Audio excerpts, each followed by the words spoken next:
Hello everybody, this is Toys R Us and welcome to another Toys R Us Talking Toys podcast. So this is just going to be me talking about, I suppose, things that have happened recently, things that I'm looking forward to, and things, I suppose, that basically just caught my eye. So as always, I'd thank everybody for their constant support. And if you're new to the channel, please hit that subscribe button for me right now. So of course, I can't go anywhere, or I definitely can't start this podcast without discussing the new Transformers shop. That once again, I was incredibly lucky, and I know, guys, very, very fortunate to have been asked to go down to, I suppose, just see what was going on and do pretty much what I did was, get as much footage as I could and hopefully get across to you, I suppose, what the day was about. It's one of the things, again, it's still totally surreal to me, the fact that I was even there, I was even invited. It's just, and it really was amazing. And I know that there's been so many comments, and I am still trying to catch up on the fact of the lack of the initial toys. So I'm going to address this just very quickly. They of course will be stocking some more Studio Series, some more Generations figures. I think what they're going for, and especially for obviously the Open, is there's not that. I know it sounds really silly. They wanted to go with the fact they've got some limited edition merchandise.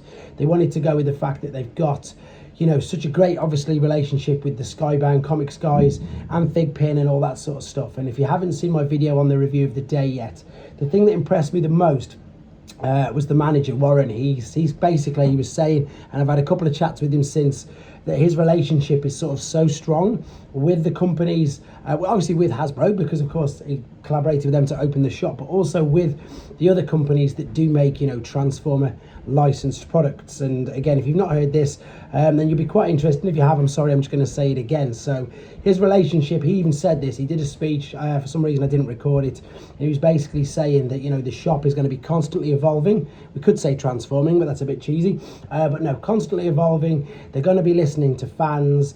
He even said, as I say this himself, that if people want some specific character pins in the shop, then he's basically got the ability to be able to liaise directly with these suppliers. So if we want, and again, I'm going to use the example of RC, because somebody specifically put that in one of the comments. I'm sorry I forgot your name, but someone was saying, oh, there's nothing there of RC. I mean, I obviously pointed out there's a huge RC on one of the walls from Skybound, but, wanted some RC pins. That's going to be more than feasible. He said that's not a problem. Same with the merchandise, same with, the printing and all that. They've got direct access to the suppliers, as I say, of the t-shirts, and that's going to be constantly evolving as well, because some of the prints and some of the designs that they're going to be doing are, of course, going to be exactly that, limited run, limited edition. He's got so many ideas for the shop, which are fantastic, and as I say, it's interactive as well, so it's not just and don't get me wrong, I love going into Smiths and finding them figures, or showing you the figures that are on the shelves. That in the UK we're very, very lucky to be able to walk into a Smiths and have a huge section, floor to ceiling, of Generations figures, of Studio Series figures, etc. But that's exactly that's just a shop. This is an interactive experience, shall we say. So you've seen that there's RoboSen there, you've seen that there's Vanch Card, you can have a play around with that. There's a demo area set up. There's I keep forgetting the name, Galaxy Trial, I can't think what it's called, but the new game that I was playing, that's set up, you can play that. And of course they've got the interactive screen where you can have your picture taken, and they basically green screen some different characters, and of course the Battersea Optimus Prime logo in and around you. So it's just fun that you get to do that, as I say, not to just walk in and pick up some stuff. But there is some really, really cool stuff there. And a lot of it is G1 inspired, so there's no actual G1 stuff, but the packaging of stuff is all the original G1 font with the grids on the boxes. Yes, there's lots of Earthspark stuff for kids, of course there is, I'm not going to lie about that, you've seen that. And yes, there's lots of TF1 mainline figures as well, which, some people are saying it isn't doing too well, but I think they're doing okay. I think it's, as I say, it's not, I don't want to use the word slow burner anymore, because I think it is gaining more popularity online. So it's nice that you can go in there. They had a bigger selection of TF1 things than I've ever seen, including my Smiths, to be fair. So I know a lot of people wanted stuff like Takara, Masterpieces, and all that other sort of stuff. But again, never say never. As I say, the shop is constantly evolving. Now, some of the things that took my eye in there, apart from the limited edition t-shirts and hoodies, of course, which I grabbed, was, and I want to talk about this because it just looked insane, and I remember myself doing a couple of videos on it recently. It's the Agora model Optimus Prime kit, and this is another great idea that Warren was having as well.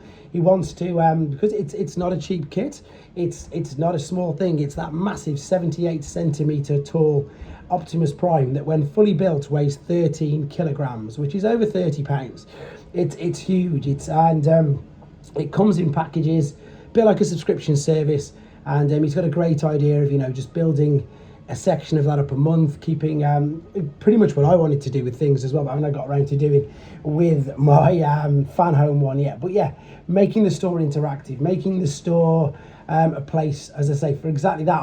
I'm hopefully going to be doing with them. I'm starting it tomorrow night because, of course, again, I mentioned about their relationship with Figpin and the fact that they've got these blind boxes. I'm going to be doing an unboxing or a revealing of a pin every week, with the intention of setting up like a pin swap, so people can go down there, we can all meet up at the shop, and because some of the things, let's be honest, some of the things that all companies sell now, Blockies sell blind boxes, Pin Badges sell blind boxes, loads of companies now do these blind box things. So liaising with Warren, this Battersea store, and myself on this channel, I'm going to be setting up, and even if I can't go, because it is a bit far for me, to be honest, even if I can't go, it doesn't mean that I can't help set it up and arrange via the power of my social media and theirs, things like that. And that's something that he definitely wants to do. As I say, he wants to bring the fan community there, which again I think is great for that reason. So you'll be able to swap your Blockies figures, you'll be able to swap your Pin Badges and all that sort of stuff. So I think that's brilliant. And as I say, going back to the Agora model,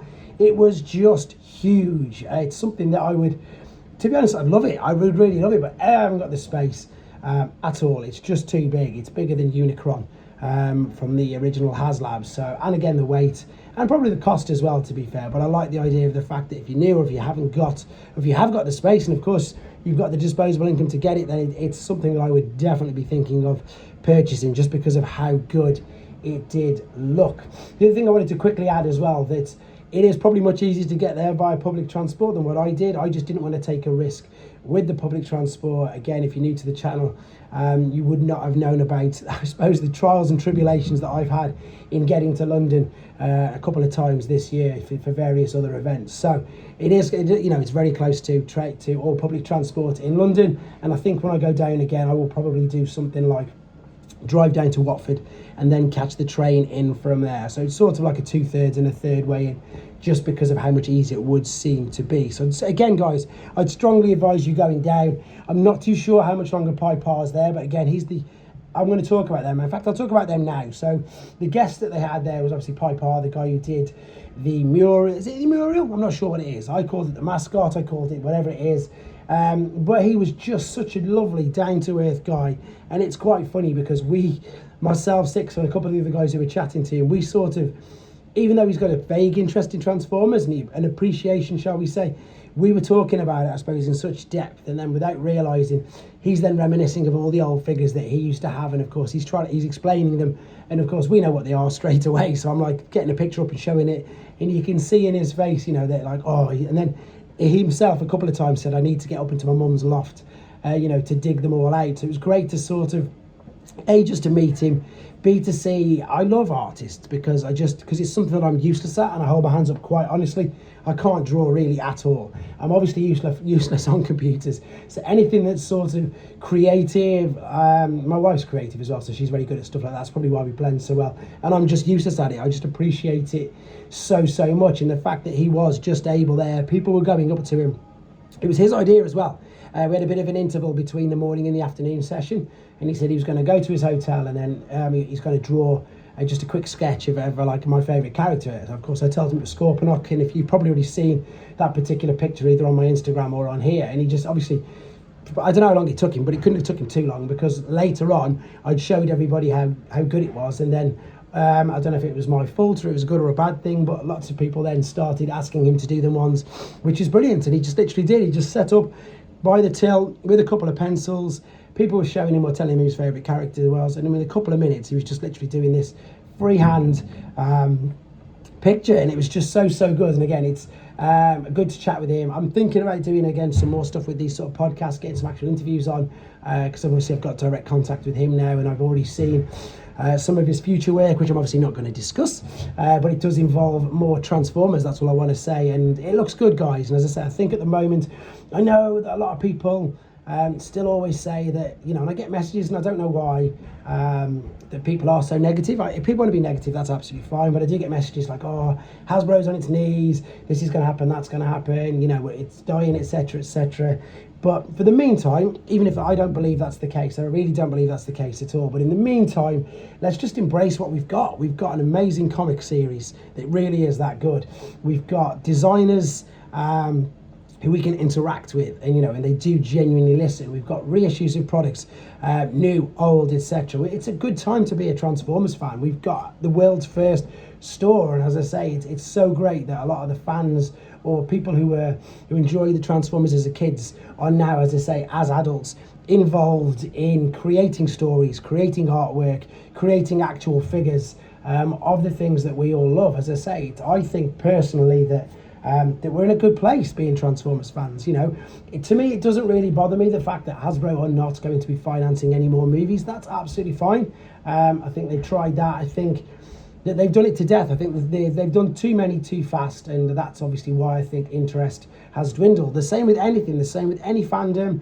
You know, if there's too much out there, it just doesn't.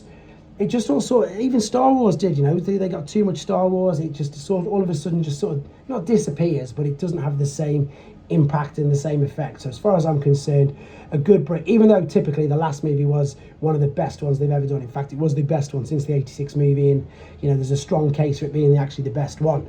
But, you know, what I'm trying to say is that even though they're not going to be doing that, I still think the brand is in a really, really good place, because there's so many other companies who are licensed now by Hasbro. And again, okay, lots of people will then comment, they don't transform, Blocky's figures don't transform, Yolo Park don't, etc., etc.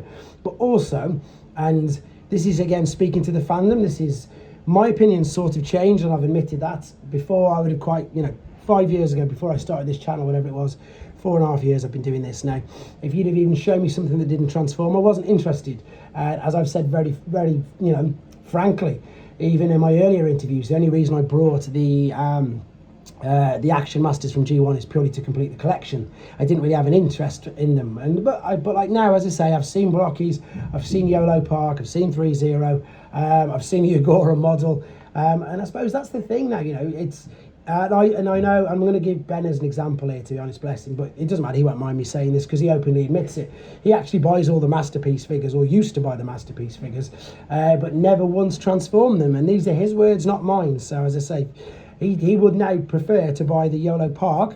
He's just bought the Yolo Park Starscream because that's £50, whereas of course the new Takara transforming Masterpiece Starscream is about 220, and these are his words, not mine, guys, but it's a lot of people in the fandom now who are taking this sort of opinion that, you know, as long as it looks good on a shelf, which they do, and then that's all that people are bothered about. And I know you're going to get two sides of the story, and only going to get people who are vehemently, you know, disagree with that and will completely say, you know, you can't argue with the fact that if it doesn't transform, it's not a transformer. But I just think that nowadays we've moved on so far from that, the fact that you can just have a figure of the character, and that's the word I'm going to use. I'm going to use the word character of you love. You can have a decent version of it, and it can transform or it won't transform it. That's the beauty of where we're at with everything right now. The fact that you can literally just have that. It's up to you. It sounds nuts saying it, but I appreciate it. I appreciate all of it. And talking about, let's go on to some figures that do transform then. So some of the things that have really caught my eye, and the one of them that's really obvious is of course the Megatronus. The more and more I see of that, I just think it looks spectacular. What I really like about the fact is that you can take the flames on and off. When I reviewed the Iron Factory figure, I liked it, don't get me wrong. I thought that I can't say that it wasn't beautiful, because I said it was beautiful. I thought the alternate mode was a bit weak, but the annoying thing with it was that you couldn't take the flames off, and that took too much of the actual figure's aesthetics away from it. Whereas with this one, A, it's a lot bigger, B, it's probably going to be much easier to transform because it's mainline figures, and C, you can remove the flame effects if you want to. So that looks great. I'm so excited for that. Even though we still don't even know a pre-order date, it just looks so good. Moving on to some sort of third-party things that, again, I'm looking for. Well, third-party, then we'll come back to some official figures as well.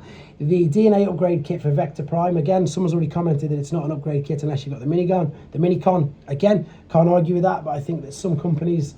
I don't know what to say about that, to be fair. So I agree, obviously, but I think I just want to talk about the kit. I think the kit looks incredible, so much to the point that I have caved. I've gone and pre-ordered it because I just want to see how good it looks on that particular figure. I think it's one that really took my eye straight away. Bit like even though I've not bit the bullet yet and gone and ordered the animated Motormaster or Optimus Prime ones, I think they look fantastic, but I've still not gone and actually purchased them. But that Vector Prime kit is looking fantastic, so I can't wait to review that on this channel as well. The Doctor Who, of course, they always impress me because they're basic, they're fun, and they're simple, which basic and simple is probably the same word, but just that, and I'm looking forward to seeing how they've done it. It looks like they're going with this cube thing, which they did with Triptychon, and it looks like they've done with Metroplex and Metro Titan as well. So got them both on pre-order. They're just fun little figures, and it's interesting to see how they're going to take this whole Titan aspect, and I'd be interested to see if they ever cross the bridge and go into sort of doing combiners. That would be really interesting if they did that, because I just think, again, there's loads of rumours as well that I'm coming on to the next one that Blockies are going to start doing combiners as well. That's at the moment, from what I was speaking to one of the Blockies representatives at the shop, whether or not he was just chucking me a red herring or whether or not he was just doing a very good job of disguising the fact that he knew something but didn't. He was sort of saying that at the moment that's not in any of the plans, but you know, you keep seeing all these there's loads of fan-made big figures with the Constructicons already, and some people have printed some 3D parts just to actually make a Devastator, so I wouldn't put it past them, to be fair, especially because this is what I was talking about now, the new range. The new range, you've got some alternate modes coming out, and these are small figures, and yes, I've got some of them on pre-order from Shozy already. And yeah, just as I say, the fact that they have moved on to some the alt modes of the figures. We've seen Thundercracker, we've seen Bumblebee, etc. We've seen the fact that Prowl can obviously jump on the back of Optimus Prime and sort of ride him around like a scooter. So again, just funny things to look forward to, and exactly that. I think they're the big four things that have stood out for me over these last 2 weeks. That's Megatronus upgrade kit, Doctor Who's, and the new Blockies range. So moving on to things to look forward to with the channel, I'm obviously going to start collating my top 10s. As always, guys, I'm going to do 4 or 5 of these. I think because there's so much now out there that it's not fair. I will do one overall top 10 because it's obviously nice to have an overall top 10. But again, if you're new to the channel, what I like to do is a top 10 mainline, top 10 studio series. I'll probably do a top 10 third party, to be honest, because I've reviewed so much third party this year. And yeah, just again, it's getting close to Christmas. There's loads of things to look forward to. There's loads of figures coming out. It's Black Friday, so hopefully we'll get even more sales or things I can update you with regarding that as and when I get to find them out on the channel. I've still got loads and loads to do, guys. I'm still so far behind with regards to reviews. As I say, the Hasbro shop opening was amazing, but that wasn't in the diary until about 2 weeks before, so took a big chunk out of my time, but it was totally worth it. And I think that's pretty much it. It's a little shorter than normal this week, but I don't want to go over anything that I just keep saying over and over again. All I will say, guys, if you live in the UK and you've got the opportunity to get down to the shop, please go down and obviously support it, and also give your feedback. The manager's name, as I say, is Warren. He's fantastic. Their social media team's also fantastic. I've met all them. Leave comments on the Instagram, etc. Leave comments on the Facebook. Send them direct messages. This is them telling me as well, by the way. This isn't me just making stuff up. They want the feedback. They want to know what people want, and they want to, exactly what we want. We want to see it there for the coming years, and as I say, I want to be doing meets there, greets there, etc., and whatever else, just to keep the word going on it. So look forward to loads of collaborations with them and myself on here as well. I look forward to the top 10s for the rest of the year. Loads more reviews coming up, and as always, guys, I really appreciate all of the support. As always, thank you very much for listening to me, in this case watching if you wanted to, but there's nothing to say. But thank you very much for the support, and take care.